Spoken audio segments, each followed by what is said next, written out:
Hola, buenos días, ¿cómo están? Espero que estén muy bien. Hoy vamos a trabajar en sociales en la semana 28.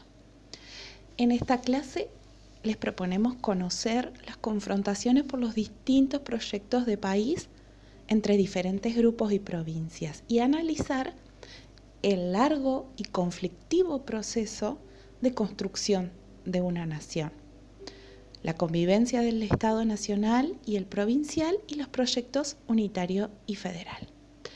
¿Cómo lo vamos a evaluar? A través de la observación del video, la participación en la clase, con los aportes que ustedes realizan en el grupo, la presentación de las tareas que señalen las características de la conformación de ese Estado y que reconozcan los aspectos en torno a cómo se pobló y cómo fue la economía que marcaron desiguales desarrollos. Vamos a hacer un repaso de lo que estuvimos viendo en la clase anterior, para ubicarnos en el tiempo. Vimos la Revolución de Mayo, nuestros primeros gobiernos patrios, la derrota que sufrieron los ejércitos en el Paraguay y el Alto Perú, la creación de la bandera, un triunvirato que reemplazó a otro, los dos congresos que declararon la independencia, el proyecto confederal de la Banda Oriental encabezado por Artigas, finalmente el Congreso de Tucumán en 1816 declara la independencia y el final de estas guerras. Hoy vamos a comenzar un nuevo capítulo y vamos a leer juntos lo que nos propone Félix Luna, que es un historiador súper importante de nuestro país, en la página 133 del libro. El texto dice así: en febrero de 1820 se produjo la batalla de Cepeda, librada por dos caudillos del litoral, Estanislao López y Francisco Ramírez, que se enfrentaron con los restos del Ejército Nacional derrotándolos. De este modo, el directorio quedó indefenso y así fue como se creó un sistema federal. Los historiadores conocen este año, 1820, como el de la anarquía. Anarquía quiere decir sin gobierno, acéfalo, y efectivamente en la batalla de Cepeda se derrumbó el gobierno nacional que había existido en Buenos Aires desde 1810. Se disolvieron el directorio y el Congreso y se fueron formando 13 provincias, las fundadoras reales de nuestra nacionalidad. Bueno, esto nos da un anticipo de lo que nosotros vamos a conocer. En 1816 se declara la independencia y somos por fin libres de España y teníamos un gobierno nacional con sede en Buenos Aires que gobernaba todo el territorio.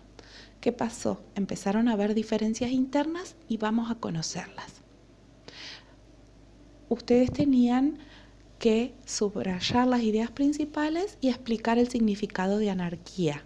Anarquía quiere decir que no hay gobierno, acéfalo, es decir, sin una cabeza que gobierne. Vamos a ver esta línea del tiempo y vamos a recorrer 15 intensos años. Empezamos en 1815 y vamos a terminar cerca de 1830. Miren cuántas cosas importantes van a ir sucediendo todos estos hitos, ¿sí? Los vamos a ir transitando. La señora os va a ir ayudando para que ustedes los vayan pudiendo entender, como desde la declaración de la independencia, que fue donde nos quedamos en nuestra última clase, cómo llegamos hasta el año 1830.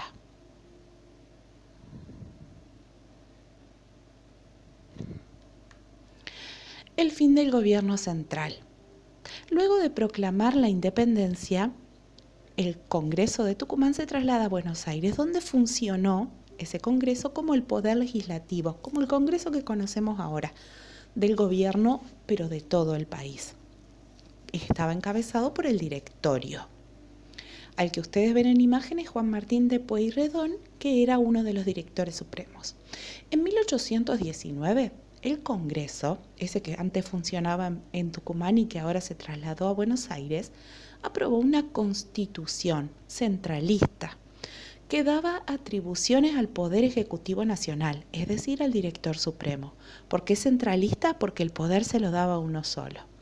La Constitución de 1819 desconoció el deseo de la mayoría de las provincias de conformar una república federal, es decir, que cada provincia tuviera su voz, su voto, sus decisiones. Y por eso fue rechazada por todo el interior del país, pero especialmente por el litoral. Llega la etapa de la autonomía de las provincias. La oposición a esa constitución de 1819 fue encabezada por el gobernador de Entre Ríos, al que ustedes ven en imagen, Francisco Ramírez, y por el de Santa Fe, Estanislao López. En febrero de 1820, las tropas de ambos, es decir, las entrerrianas y las santafesinas, las de Ramírez y de López, se unieron y lucharon contra las tropas del Directorio de Buenos Aires en una batalla que se llamó Batalla de Cepeda. Ganaron Ramírez y López. Luego de la victoria, ellos ocuparon Buenos Aires y exigieron la renuncia inmediata del Director Supremo, que es José Rondó, a quienes ustedes también ven en imagen ahí. Y que se disuelva ese congreso de Tucumán que se había trasladado a Buenos Aires. A partir de ese momento, el país ya no tuvo un gobierno nacional y las 13 provincias se manejaron de manera autónoma, es decir, cada una por su lado. En las provincias se reemplazaron los cabildos por salas de representantes a las cuales la gente con el voto elegía a quienes iban a ser los representantes. Veamos qué empezó a pasar en las provincias. Empezaron a surgir figuras políticas, actores políticos. ¿Quiénes eran? Los caudillos. Los gobernadores de las provincias entre los años 1817 y 1828 fueron jefes de mucho prestigio que comandaban las milicias locales. Las milicias eran como ejércitos, como los que ustedes ven en las ilustraciones. Esas milicias no estaban formadas por soldados profesionales, sino que estaban formadas por los gauchos y los peones de las estancias. A esos jefes que comandaban las milicias se los llamó caudillos, y a las tropas, es decir, a esos grupos de personas que las seguían, se las llamó montoneras. Muchos de estos caudillos tenían experiencia militar porque habían luchado en las guerras de la independencia y también eran poderosos terratenientes, es decir, eran dueños de grandes estancias y tenían riquezas. Esos jefes deseaban organizar el país bajo la forma federal de gobierno. Se oponían a los proyectos unitarios que querían instaurar el poder central en Buenos Aires. La autoridad de esos caudillos se basaba en la capacidad de mando. Eran muy respetados. ¿Por qué? Porque tenían relación directa con sus seguidores. Vamos a ver qué empieza a suceder en las provincias. Se empiezan a dar pactos, acuerdos entre provincias. ¿Para qué? Para mantener unido al país. Se juntan las provincias, firman algunos pactos y acuerdos que son muy importantes, en los cuales deciden tener buenas relaciones. Uno de ellos, súper importantes y atentos acá porque esto es una pregunta, es el Tratado del Pilar. El Tratado del Pilar se firmó por Buenos Aires, Santa Fe y Entre Ríos. ¿Y qué se comprometieron a hacer en ese tratado? A convocar un congreso constituyente, es decir, para que redacte una constitución que organice al país bajo la forma federal de gobierno. Y también que los ríos Paraná y Uruguay se puedan navegar libremente. Otro tratado muy importante, aparte del Pilar, el del Cuadrilátero se llamó, que se firmó en el año 1822 por Buenos Aires, Santa Fe, Entre Ríos y Corrientes, que establecieron una alianza, es decir, una unión para luchar contra enemigos externos o internos, y acordaban convocar a un Congreso General para organizar al país bajo la forma federal de gobierno cuando las condiciones fueran favorables.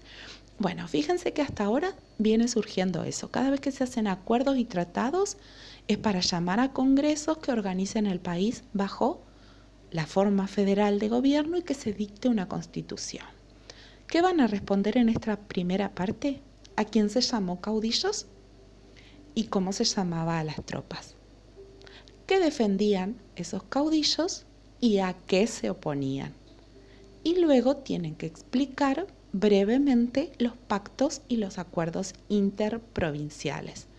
Recuerden que hasta ahora vimos dos, el Tratado del Pilar y el Tratado del Cuadrilátero. Ustedes tienen que poner qué provincias lo firmaron y qué es lo que se buscaba en cada uno de ellos. Hasta acá llegamos con la primera parte.